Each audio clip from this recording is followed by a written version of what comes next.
I'm very excited to join you all today remotely and to help kick off this wonderful event.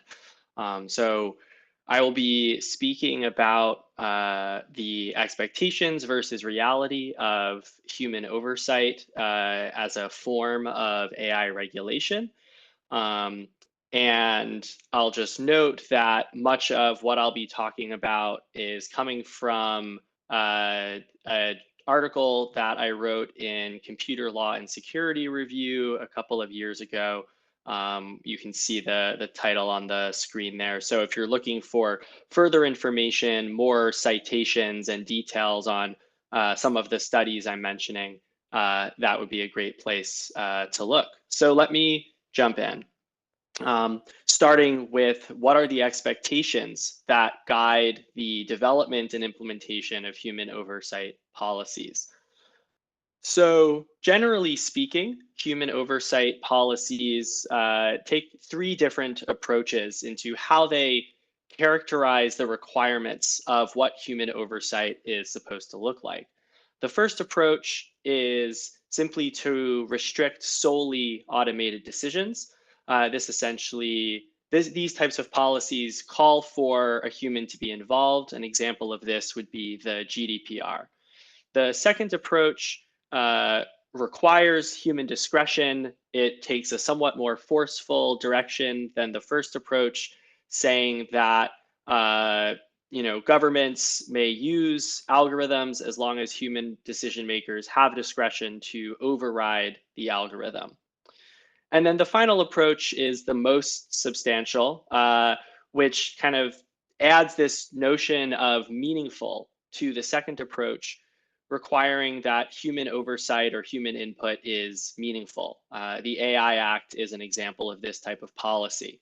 By meaningful human oversight, these policies refer to ideas such as humans being able to override the system. Humans should be able to understand the algorithm through mechanisms such as explanations or transparency, and humans should avoid relying too heavily on the algorithm. Human oversight would not be meaningful if the overseer is confirming or agreeing with the system 100% of the time. So I won't go more deeply into some of the specific details of these policies, since some of the next panels will go into that further, but just wanted to set the stage with the overall landscape of what these policies look like. So what are some of the core assumptions that are baked into all of these policies? The first assumption is that people will not rely on automated systems, that if you have a human overseer, they will provide their own critical judgment when analyzing the system and making decisions. The second assumption is about the effectiveness of human overrides. If we think of recommendations from an automated system that are, some are good and some are bad, and those terms might be because the recommendations are accurate, or the recommendations might be bad if they're incorrect or have a racial or ethnic bias in them. But in general, the assumption would be that people will know when to override the system. If the recommendation is good, they will follow that recommendation, and if the recommendation is bad, they will ignore or override the recommendation. The third assumption is that explanations and interpretability are effective mechanisms for improving human oversight. So if you have an explanation that explains or describes, here's why the automated system is providing this output or prediction, then that will enable the human overseer to do a better job of those first two assumptions of not relying on the system and knowing how they should respond to the advice. And the final assumption is that overseers will have agency to ignore the automated system, that in practice, these frontline decision makers will have the ability and the authority to ignore the automated system and make the judgments that they feel is best suited to the specific situation. So these four assumptions are core to justifying human oversight as an effective mechanism for quality control of automated systems. And overall, what these assumptions bring to the table is the idea that with human oversight, we can achieve the best of both worlds, that we can have the accuracy and consistency of automated systems while also the contextual awareness and discretion of human judgment. So now let's turn to the reality. And this is incredibly important to dig into what do these policies actually look like. Human oversight has been enacted into many policies around the world as a safeguard to the risks that algorithms pose. And so we want to ensure that these policies are actually able to provide the desired protections. If they don't work, then human oversight can have the perverse effect of alleviating our concern and scrutiny of automated systems without actually addressing the underlying concerns or making them safer and more effective. So turning to the first assumption that people won't rely on automated system. And to step back, I'll note that in this section, much of what I'll be describing are results from empirical studies that I and many others have conducted.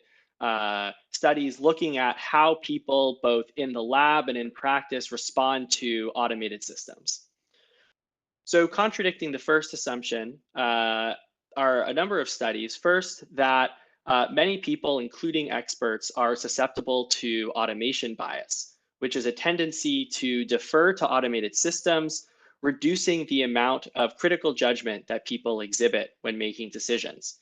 This is true even when someone is an expert in the particular decision that they're making and when they've even been told to be mindful of avoiding automation bias. And people can also increase their attention to the factors emphasized by algorithms. If an algorithm is making predictions of a certain type of risk about individuals, then the human decision makers are likely to become more attentive to those factors. So they might become more risk averse, more conscious of risk, simply because that is a factor that's being emphasized as front of mind by the automated system. The second assumption is about people's ability to override the system effectively. And many studies have contradicted this assumption, demonstrating that people are quite ineffective at judging the quality of algorithmic outputs and determining when to override those outputs. In many studies, human judgments about how to override an algorithm are typically incorrect. Human overrides have the tendency to make the decisions less accurate rather than more accurate, for instance, and also can introduce racial biases. And so human overrides, rather than improving the quality of decisions, often ends up making them less accurate and more biased. The third assumption is that explanations and interpretability can improve human oversight. And again, despite much interest in explainable AI as a form of enabling meaningful human oversight, many studies have contradicted this assumption that overall explanations and transparency do not improve human oversight. Explanations, in fact, what they tend to do is increase user trust in the algorithm, regardless of the algorithm's quality.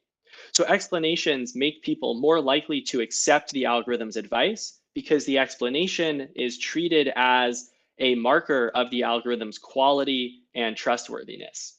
And so when people are given an explanation, they are actually more likely to accept incorrect algorithmic advice than when they don't have an explanation. So it causes people to be more dependent on the system. And similarly, algorithmic transparency also reduces people's ability to detect and correct model errors. So these mechanisms of explanations and transparency that are meant to improve human oversight actually have the tendency to make it worse if they affect it at all. And then finally, the fourth assumption is that overseers will have agency to ignore the automated system. And this is often not always the case. Many frontline decision makers will face institutional pressure to follow the recommendations of automated systems. When, say, a government agency has installed an automated system to inform decision making, the leaders and managers of that agency often put pressure on the frontline decision makers to follow the recommendations. And often it is more work for decision makers to ignore the automated system. They might have paperwork to fill out or additional justifications that they need to provide. And more broadly is an issue of responsibility and accountability, where human oversight policies shift responsibility for errors and harms from automated systems from agency leaders and technology vendors to the human operators.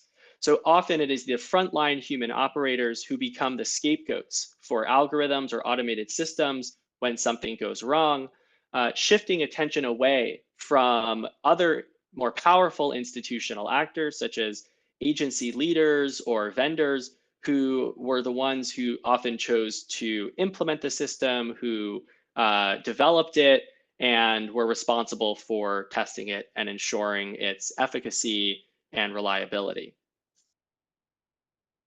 So let me turn now for the last few minutes to some of the implications of this significant gap between expectations and reality in human oversight policies.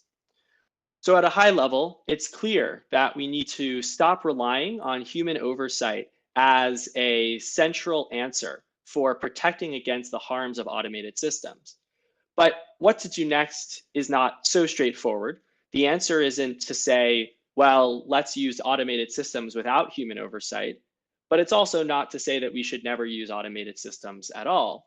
We need to think a bit more broadly about how we're going to approach the design and implementation of automated systems. So let me talk through 4 lessons. First, it's worth thinking about to what extent can we improve human oversight through mechanisms such as design and training. And there's some reason for thinking we can get to better outcomes. This is an open body of research. There are no answers here. But I do think that if we design more directly for human algorithm collaboration and human oversight, we probably can improve on some of these empirical tendencies that I described earlier, but this is not a solution. We cannot solve our way out of these problems simply through better design. One important implication is to say that we shouldn't use human oversight to justify harmful and flawed automated systems. Many policies that call for human oversight will both acknowledge the limitations of these systems and then say that as long as there's human oversight, then it's okay to use them. And that tends to justify systems, many of which shouldn't be used at all.